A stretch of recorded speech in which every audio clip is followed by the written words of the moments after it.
নমস্কার বন্ধুরা, কেমন আছো সবাই? সবাই অবশ্যই ভালো আছো। তো এইটা হচ্ছে এই ভিডিওটির দ্বিতীয় পার্ট। যারা প্রথম পার্টটি দেখোনি তারা আমার ডেসক্রিপশান বক্সে লিঙ্ক আছে, তো সেই লিঙ্ক দিয়ে প্রথম পার্টটি অবশ্যই ওয়াচ করো, তারপর এই ভিডিওটি দেখো।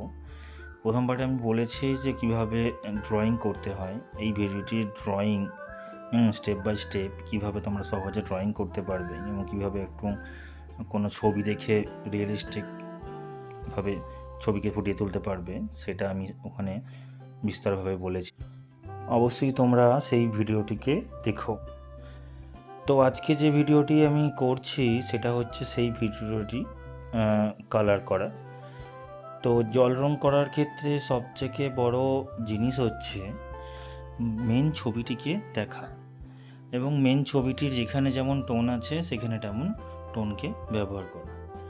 তো আমি এই ছবিটির ক্ষেত্রে শাড়ির কালারটিকে একটুখানি হোয়াইট রাখতে চেয়েছি, সেই জন্যই আমি এইখানটাতে শাড়ির কালার হিসাবে ব্যবহার করছি পুশ অ্যান্ড ব্লু কালারটাকে। তো স্টেপ বাই স্টেপভাবে তোমরা এই জিনিসগুলোকে দেখো, অবশ্যই তোমাদের ভালো লাগবে। চলো ভিডিও দিকে এগিয়ে যাই।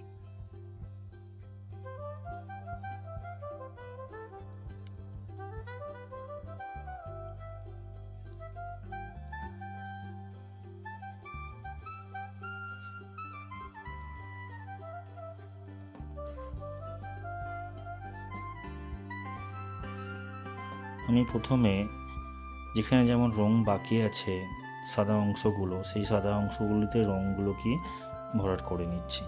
এবং প্রথমেই তোমাদের বলে রাখছি, কালার করা যেখানে যেমন কালার আছে সেখানে তেমন কালার করতে হবে সেরকম কোনো ব্যাপার না। তুমি তোমার পছন্দ মতো কালার দিয়েও নিজের মনের মতোভাবে ছবিটিকে ফুটিয়ে তুলতে পারো। যখন তুমি প্রথম শুরু করছো, প্রথম জল রং আঁকা শুরু করছো, সেই ক্ষেত্রে এই ভিডিওটিতে সহজভাবে দেখানো হয়েছে কিভাবে তোমরা যে কোনো কপি ওয়ার্ককে সহজভাবে শুরু করতে পারো। এবং এইটি যে একদম চরম রিয়েলিস্টিক সেটা কিন্তু না, তোমাদের সুবিধার্থে ভিডিওটিকে আরও সহজভাবে করা হয়েছে এবং এইটিকে তুমি চাইলে আরও হাই রিয়েলিস্টিক করতে পারো এবং আরোভাবে ভালোভাবে বানাতে পারো। তোমরা যদি ফেসবুকে এই ভিডিওটিকে দেখো তাহলে অবশ্যই আমার চ্যানেলটিকে ফলো করে রেখো। তো নেক্সট ভিডিওগুলি তোমরা আবার দেখতে পাবে এবং আশা করি তোমাদের অনেক হেল্প হবে। এবং তোমরা যদি ইউটিউবে এই ভিডিওটিকে দেখে থাকো তাহলে অবশ্যই আমাকে সাবস্ক্রাইব করে রেখো এরকম আরও ইন্টারেস্টিং ভিডিও পেতে। এবং অবশ্যই তোমার মূল্যবান মতামত কমেন্টে আমাকে জানিও, যাতে আরও বেটার ভিডিও তোমাদের জন্য দিতে পারি। ভিডিওটি ভালো লাগলেও তোমরা আমাকে জানাবে এবং ভিডিওটি খারাপ লাগলেও তোমরা আমাকে জানাবে। তাহলে কি হবে, আমি তোমাদের জন্য আরও নতুন নতুন কাজ করার ইন্সপিরেশান পেতে থাকবো। তো অবশ্যই সেই প্রতীক্ষায় রইলাম। তো চলুন কাজের দিকে ফিরে আসা যাক।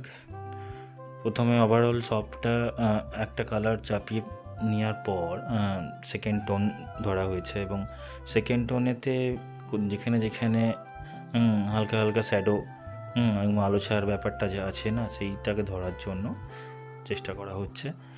এবং প্রতিটা ডিটেলস, যেহেতু ছবিটি ছোট, প্রতিটা ডিটেলস ফুটিয়ে তোলার চেষ্টা করা হচ্ছে।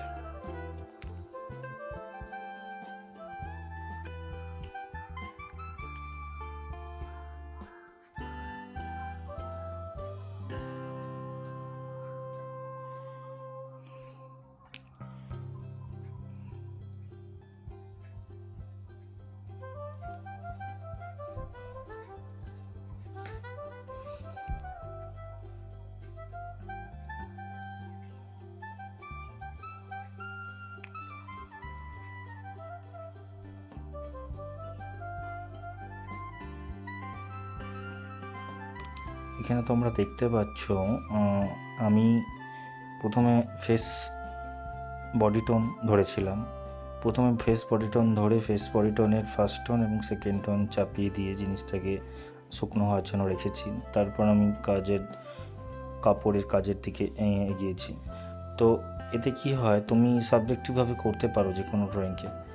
ধরো তুমি মুখটা করতে চাইলে, তো মুখের কাজ তুমি যতখানি পারো ততখানি তুমি করতে পারবে জলটা শুকনো হওয়া পর্যন্ত, তো সেইটা তোমরা করে রেখো।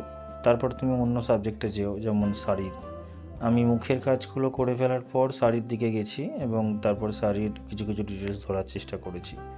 তো তোমরা সেইভাবেও করতে পারো, এবং তোমাদের যদি নিজেদের মধ্যে কোনো টেকনিক থাকে তো তোমরা সেটা করতে পারো, অ্যাপ্লাই করতে পারো। আর অবশ্যই তোমরা আমাকে জানাও এর পরের ভিডিওটি তুমি কোন সাবজেক্টের ওপর চাও, কিংবা আমি কী ড্রয়িং করি। তো তোমাদের মতামত পেলে, তোমাদের উৎসাহ পেলে আমি আরও ভিডিও বানানোর আগ্রহ পাবো এবং আরও নতুন উদ্যমে তোমাদের জন্য নতুন নতুন ভিডিও আনতে পারবো। তো অবশ্যই যদি তোমাদের এই ভিডিওটি ভালো লাগে তাহলে অবশ্যই অবশ্যই আমার চ্যানেলটিকে সাবস্ক্রাইব করে রাখো, আমার ভিডিওটিকে লাইক করে রাখো।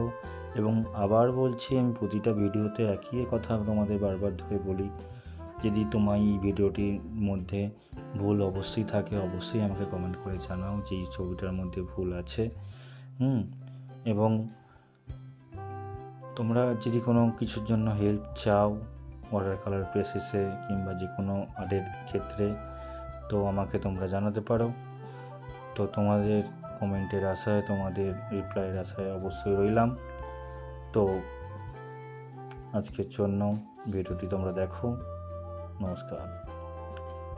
আর অবশ্যই অবশ্যই শেষ একটা কথা তোমাদের আমি বলবো, যে যাই পারো না কেন, ধরো তুমি আঁকতে পারছো না কিংবা তোমার মধ্যে কনফিডেন্সের অভাব দেখা দিয়েছে বা আত্মবিশ্বাস পাচ্ছ না আঁকার জন্য, তুমি যেটা পারবে তুমি সেটাই আঁকো। এটা ভেবো না যে আমি আঁকতে পারছি না কিংবা আমার আঁকার হাত খারাপ হয়ে গেছে, একদম ভেবো না। তোমরা যেটা পারবে তুমি সেটাই আঁকো, যতটুকু পারবে সেটুকুই আঁকো। আস্তে আস্তে প্র্যাকটিস করতে করতে তোমাদের হাত আরও ইমপ্রুভ হবে, এই আশা রাখি। চলুন, হর হর মহাদেব। পরের ভিডিওয় তোমাদের সাথে আবার দেখা হচ্ছে। নমস্কার।